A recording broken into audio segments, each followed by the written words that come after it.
2023년 2월 6일 튀르키예에서 규모 7.8의 강진으로 인해 큰 피해가 발생했습니다. 전부터 지진 연구진들은 튀르키예가 지진 피해가 클 것으로 예측했는데요. 그 이유는 세 가지입니다. 첫째로 튀르키예 동부 지역은 강진이 일어날 확률이 높은 지역이었기 때문입니다. 튀르키예 지역은 4개의 주요 판과 작은 아나톨리아 판이 만나는 지형적 여건을 가지고 있습니다. 이 지역은 판들의 충돌로 북부 아나톨리아 단층과 동부 아나톨리아 단층이 만들어져 강진이 잦은 편입니다. 이처럼 튀르키예가 강진이 일어나기 쉬운 지역인 것과 동시에 이번 강진이 발생한 동아나톨리아 단층은 아라비아판과 아나톨리아판이 만나는 곳으로 한동안 지진 활동이 없었기 때문입니다. 때문에 그동안 에너지가 쌓이다 분출되어 지진의 강도가 커질 것으로 예상되어 왔습니다. 튀르키예 북부와는 달리 동아나톨리아 단층은 지난 100년 동안 비정상적으로 조용했습니다. 이 지역의 마지막 대지진은 1905년 12월 4일에 발생했으며 진도는 6.8이었습니다.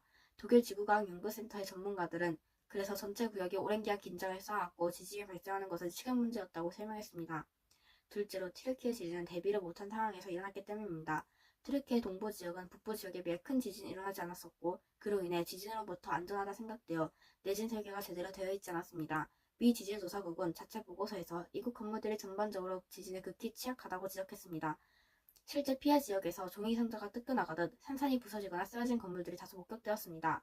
마지막으로 동아나톨리아 단층은 주양이동 단층으로 지진 발생 위치가 얕기 때문입니다. 주양이동 단층은 두 판이 서로 수평으로 이동할 때 발생하고 보통 수직 절단면을 형성합니다. 깊이가 15에서 20km에 이르는 경우도 있는데 동아나톨리아 단층의 경우가 이렇습니다. 대부분의 지진은 깊이 수십에서 수백 킬로미터에서 발생하는데 이번 튀르키예 지진의 깊이는 17.9km밖에 되지 않았습니다. 이 때문에 강력한 진동이 지표면에 고스란히 전달된 것입니다. 튀르키예 지진과 우리나라 지진의 차이점을 발표하겠습니다. 튀르키예 지진은 판의 경계에서 일어나는 지진이고 우리나라의 지진은 판의 내부에서 일어나는 지진이라는 것입니다. 튀르키예의 지진은 위에서 나왔듯이 판의 경계부에 위치해 있지만 우리나라는 유라시아판 내부에 위치해 있습니다. 우리나라가 일본 해구와 가까운 편이기는 하지만 일본 해구의 구조가 복잡해서 그곳에서 발생한 응력이 효과적으로 정파가 되지 않습니다. 우리나라에서 발생하는 지진은 판 내부 지진입니다. 판 내부 지진은 판 경계 지진에 비해 지진이 잘 일어나지 않는다는 장점이 있습니다. 판의 이동에 따라 지진이 일어나는 판 경계부와는 다르게 판 내부는 판의 이동에 영향을 거의 받지 않아 지진이 잘 일어나지 않고 큰 지진이 발생할 가능성도 비교적 적습니다. 우리나라에서 지진으로 인한 피해가 클 것으로 판단되는 지역은 경상도입니다. 그 이유는 다음과 같습니다. 첫 번째 이유는 강진이 발생할 수 있는 위치입니다. 경상도에는 지진이 발생할 가능성이 있는 활성단층이 많이 있습니다. 그 중에서도 양산단층과 울산단층은 강진을 일으킬 수 있는 단층입니다. 한반도 남부의 활성단층에서는 이 두 단층의 최대 지진 규모는 각기 7.3 및 7.1이라 평가합니다. 울산 단층의 경우 운동 시기가 매우 최신까지의 기록이 나타나 최근까지 활동해 오고 있음을 알 수 있습니다. 또 양산 단층은 주형 이동성 특성이 강한 우리나라 최대의 단층으로 넓은 지역의 지진의 진동이 크게 전달시키게 할 수 있습니다. 두 번째 이유는 지진의 피해를 극대화시킬 건물들입니다. 경상도에는 많은 원전이 가동 중에 있습니다.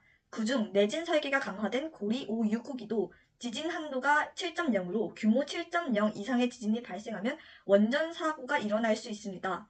경상도에는 고층 건물이 많기도 합니다. 2016년 기준 부산은 우리나라에서 고층 건물이 가장 많은 지역입니다. 고층 건물이 있는 곳에 지진이 일어나면 2차 피해가 쉽게 발생할 수 있습니다. 또 경상도에는 국가 지정 문화재의 4분의 1이 분포하기도 합니다. 마지막 이유는 약한 지반입니다. 경상도의 지반은 대부분 약한 암석인 퇴적암으로 되어 있습니다. 이것을 이유로 경상도는 지반이 물렁물렁해지는 액상화 현상이 발생하기도 합니다. 유인창 경북대 지구시스템과학부 교수는 액상화 현상이 발생하면 지반 자체가 아래서부터 무너지기 때문에 내진 설계가 무용지물이 될 수 있다고 설명했습니다.